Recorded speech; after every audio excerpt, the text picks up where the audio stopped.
मैं ये जानना चाहता हूँ 2014 से पहले, हालाँकि मैं ये नहीं कह रहा हूँ कि 2014 से पहले हमारी सेना इतनी बहादुर नहीं थी या सेना ने जीतें दर्ज नहीं की हैं, दुश्मनों को हराया नहीं है। 62 को छोड़ दें तो लगभग सभी जितने भी उसको काम दिए गए या उसने जितने भी युद्ध लड़े वो सब जीते।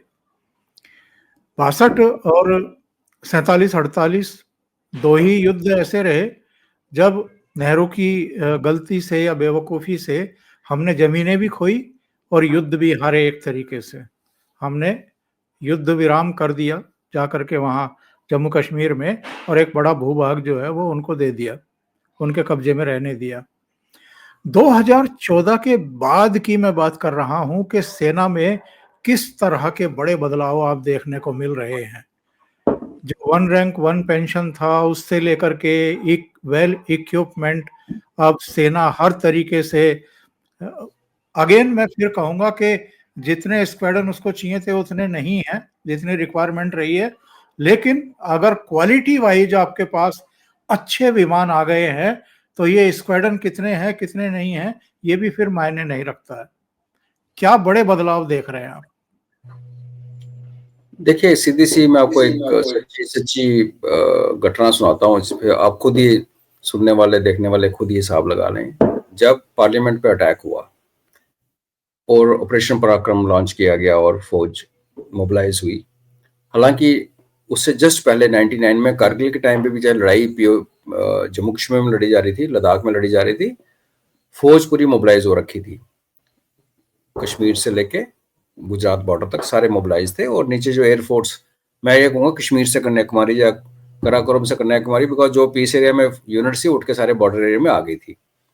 वो सब होने के बावजूद जब 2 साल के बाद ये पराक्रम स्टार्ट होता है तो भी हमें, क्योंकि हम ग्राउंड पे थे, हम लोग भारतीय सेना के हिस्से थे, तो हमें पता था कि हमारी गाड़ियाँ चलती-चलती रुक रही थी, कुछ मशीन्स काम करने नहीं कर रही थी, स्पेयर पार्ट नहीं मिल रहे थे, अम्यूनिशन की टेंशन थी। ये तो ग्राउंड पे था।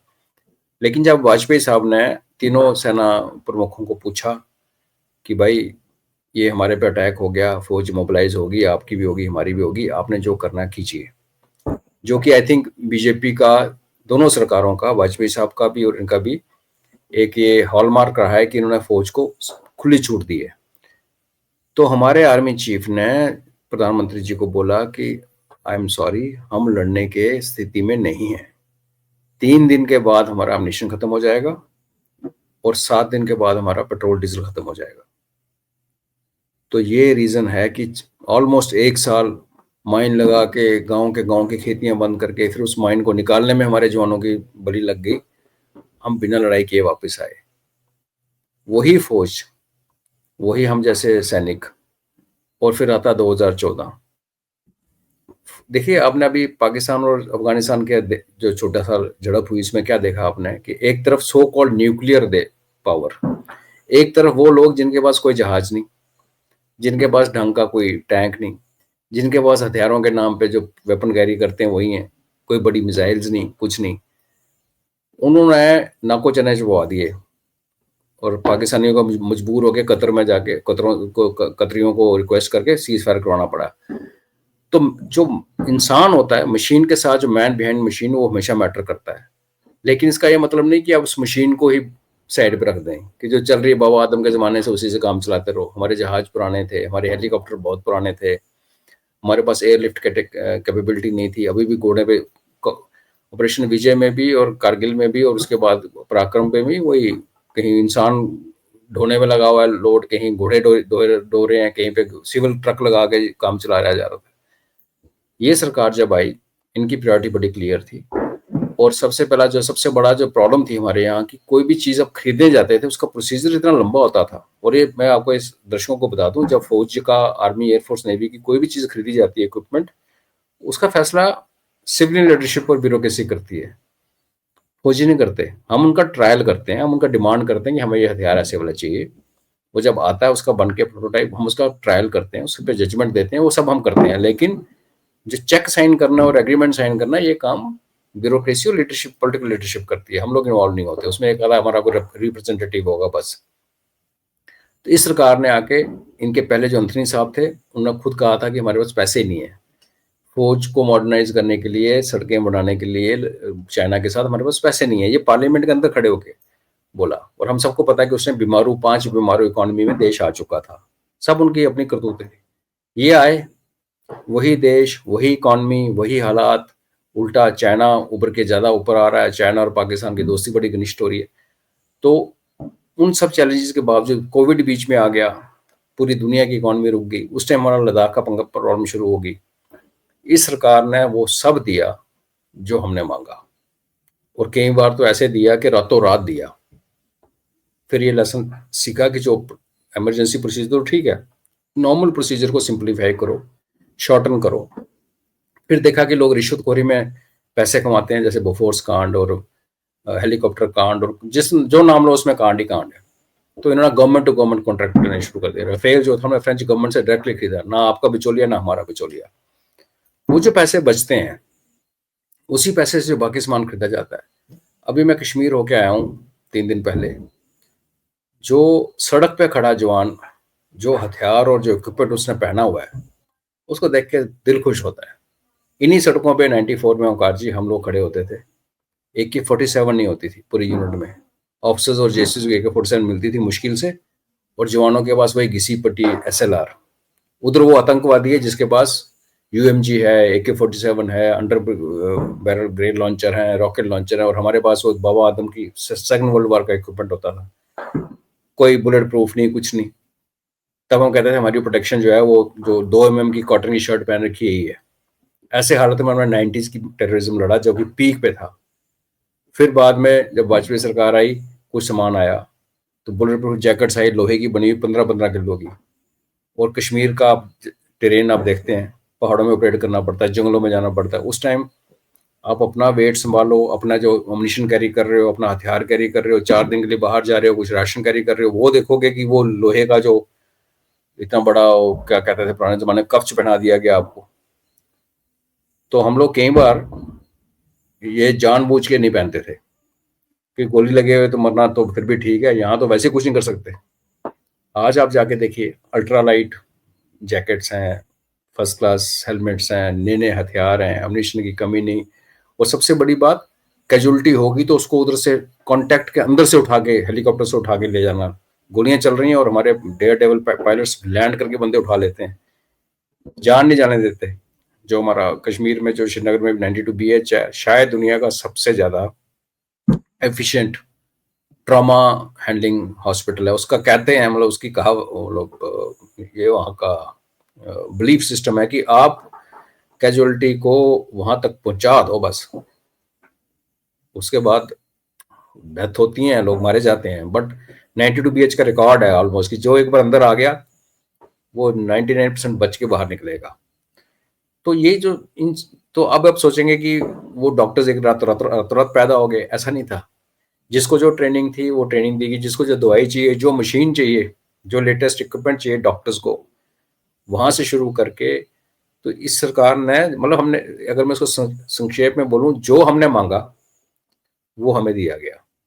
और इसलिए जब इस बार सरकार ने बोला और बालाकोट में बोला कि आपने जो करना करो, तो हमारे आर्मी चीफ को उठ के ये नहीं बोलना पड़ा कि सर हमारे पास तो इक्विपमेंट में नहीं, हमारे पास तो है ही कुछ नहीं। हमारे तो चीफ ये लड़ रहे हैं कि मेरे को पहले जाना है। नेवी वाला, जैसे आपने कहा कि वगैरह, मैं तो रह गया। अब कंपेयर करो इसको ऑपरेशन पराक्रम के साथ। चीफ कह रहे कि नहीं हम लड़ नहीं सकते 3 दिन का। तो इसलिए आप देखेंगे कुछ 1-2% को छोड़ के ज्यादा वेटरन जो हैं, जिन्होंने वो फेज भी देखी है और ये फेज भी देखी है, हम सारे इस सरकार के साथ खड़े होते हैं। राष्ट्रवादी सरकार है, हमें एज ए फौज लगता है कि ये देश बचेगा। ऐसे नेबरहुड में हम रहते हैं कि चारों तरफ दुश्मन है, तो ये देश बचेगा तो बाकी सब होगा, प्रोग्रेस भी होगी, इकोनॉमी भी चलेगी, हमारा कल्चर भी बचा रहेगा, सब कुछ बचेगा। सबसे पहले हमें अपनी सरहद बचानी है, और उसके ऊपर इसका फोकस सरकार का इतना ज्यादा रहा है। और उसका रिजल्ट आप देखिए कि आज तीनों चीफ तो लड़ने में लगे हैं कि मेरे को पहले जाना है। तो ये मैंने बड़ी सिंपल भाषा में बता दूं। बाकी इंट्रोडक्शन जो इंडक्शन और इंट्रोडक्शन जो इक्विपमेंट की हुई है, तो लिस्ट इतनी लंबी है कि गिनने बैठेंगे तो अंत ही नहीं है।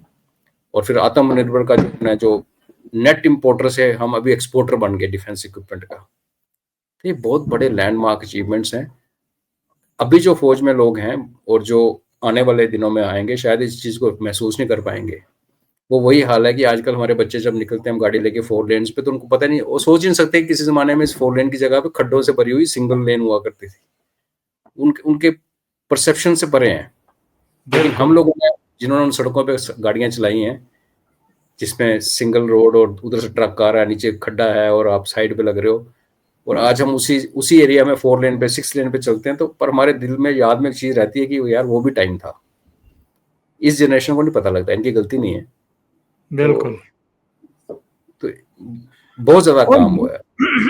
अजय जी, ये जो सेना जिस जांबाजी के साथ, जिस समर्पण के साथ पहले भी लड़ती थी, कम एफिशिएंसी उपकरणों की वजह से, फिर भी युद्ध जीतती थी, लेकिन आज अगर वो सब कुछ झोंक देती है और बढ़िया से बढ़िया रणनीति बनाती है। ऑपरेशन सिंदूर शुरू होने से पहले कितनी बैठकें तो अकेले प्रधानमंत्री ने 1 to 1 सेना प्रमुखों के साथ की है, फिर एक को बुला करके बातचीत की है और एनएसए को इन्वॉल्व किया, अपनी जो इंटेलिजेंस एजेंसियां हैं, रो से लेकर के आईबी तमाम, और एक परिवार की तरह का माहौल बना दिया। एक वीडियो है मेरे पास आज का आईएनएस विक्रांत का, वो 2014 से हम देख रहे हैं, मिठाई अपने हाथ से जवानों को खिलाते हुए। जी।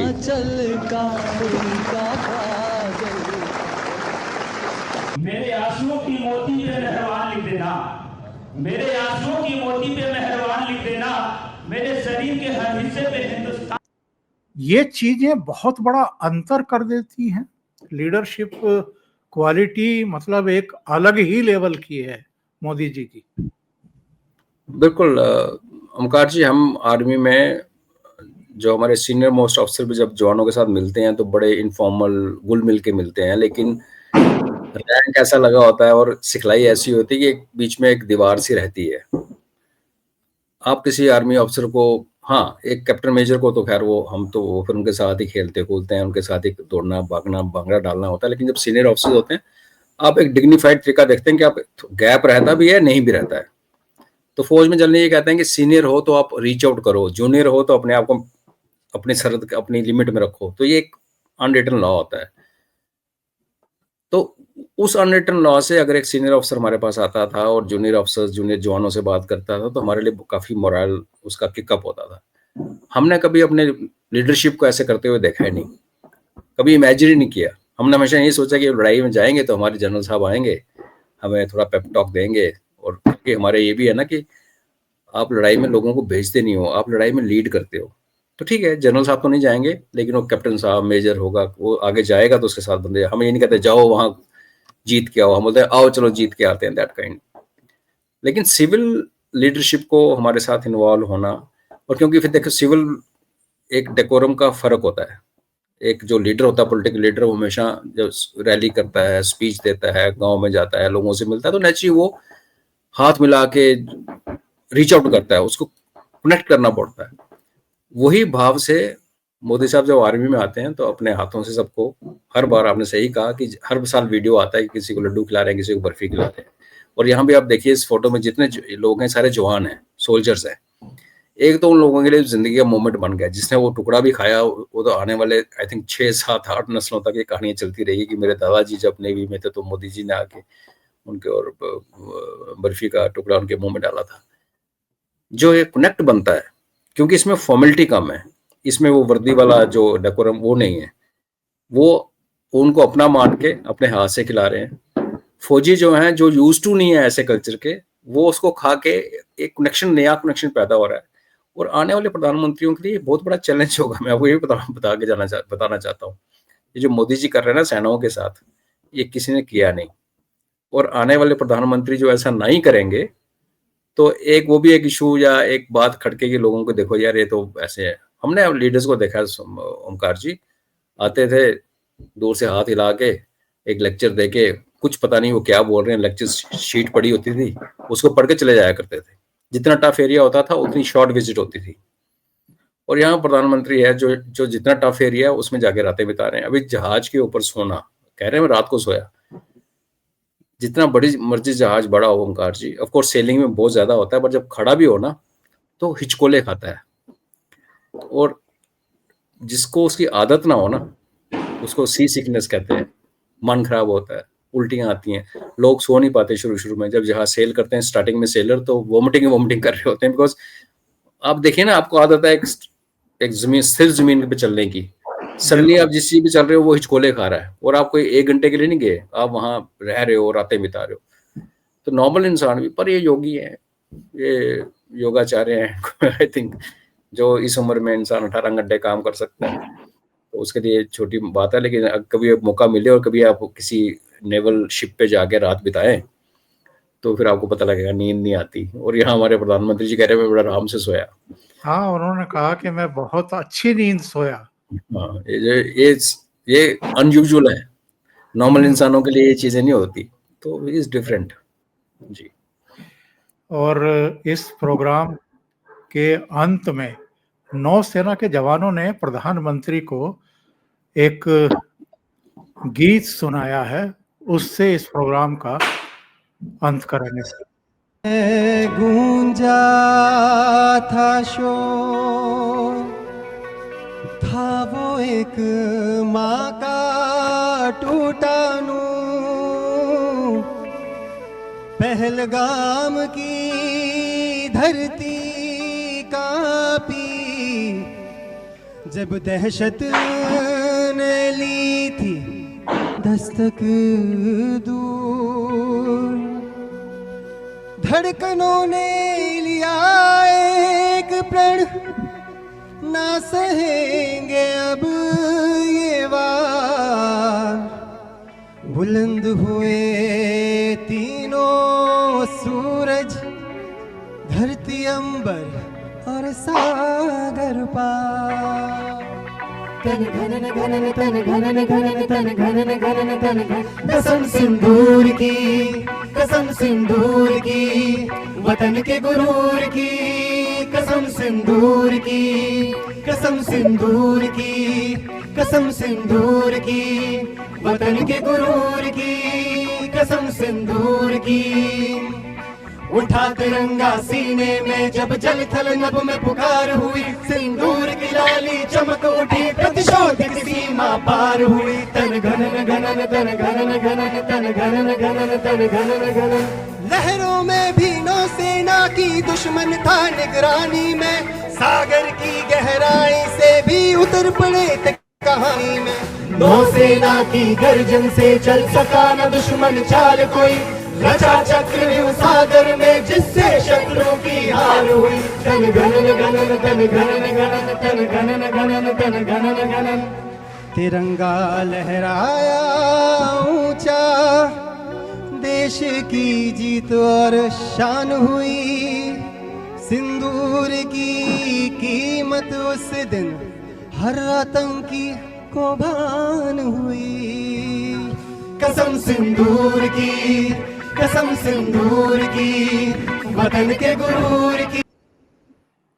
अजय जी कह सकते हैं कि आईएनएस विक्रांत से तो एक तरीके से शंखनाद ही हो गया है। अब वो कब घड़ी आएगी कब नहीं आएगी ये तो प्रधानमंत्री जी जानते हैं या तीनों सेनाएं जानती है, लेकिन नौसेना की तरफ से भी शंखनाद है कि हम तैयार हैं। बिल्कुल, उनका भी नंबर आना है, बिकॉज उनके तो अनफेयर तो है।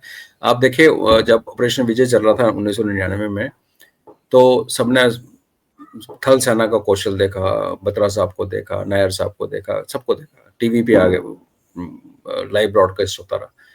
एयरफोर्स का छोटा सा रोल देखा, फिर उसमें हमारे एक पायलट 2 क्रैश कर गए, एक वीरगति को प्राप्त हुआ, ऊजा साहब और नचिकेता साहब पकड़े गए। नेवी को किसी ने देखा। और एयरफोर्स के ऑपरेशन, हमारा आर्मी का ऑपरेशन का नाम था ऑपरेशन विजय, और एयरफोर्स का ऑपरेशन था सफेद सागर आई थिंक। और नेवी का जो रोल था, उन्होंने कराची को ब्लॉकेड लगा दिया था, लेकिन किसी का ध्यान ही नहीं गया। और ये भी सच है ओंकार जी, अगर आपको वर्ल्ड पावर बनना है और अगर आपने समुद्र के एक बड़े हिस्से पे रूल करना है, तो आपकी नेवी का बहुत बड़ा रोल है। इसलिए आप देखेंगे यूएस की जो सबसे मैक्स पावर है वो उनकी नेवी में है। तो नेवी एक हमारे आने वाले लड़ाइयाँ जो कि शायद हमारे तटों से दूर हों, उसमें बहुत बड़ा रोल अदा करेगी। तो उस हिसाब से उनके साथ अभी तक जस्टिस नहीं हुआ है, उनको कभी वो मौके नहीं दिए गए जो दिए जाने चाहिए थे। तो वो भी आतुर हैं। प्रधानमंत्री जी ने वादा भी किया है और आज प्रधानमंत्री जी वहां पहुंच गए। स्पेशली जाने को तो वो फिर बॉर्डर पे कहीं भी जा सकते थे जैसे पहले जाते थे। तो आपकी बात सही है, एक सिग्नल है, नेवी अपनी भी तैयारी दिखा रही है, जोश पूरा है, बाकी देखते हैं। पर मैं यही उम्मीद करता हूँ कि जो भी हो सिंदूर से बढ़ चढ़ के हो, जिसमें हमारे जवानों को बॉर्डर क्रॉस करके अपनी प्राणों की आहुति ना देनी पड़े, मिनिमम हो। आहुतियां लगती हैं, लेकिन जो हमारी मारक शक्ति है, जो हमारे रक्षा मंत्री ने कहा कि एक एक इंच हमारा ब्रह्मोस की रेंज में है, तो मैं एज ए भारतीय सैनिक यही उम्मीद करता हूँ कि एक ऐसी लड़ाई लड़ी जाए जिसमें हम उनको दूर की मार से ही इनका काम निपटा दें, हमेशा के लिए, आने वाली जनरेशन के लिए हमारे भारत को सुरक्षित करते हैं।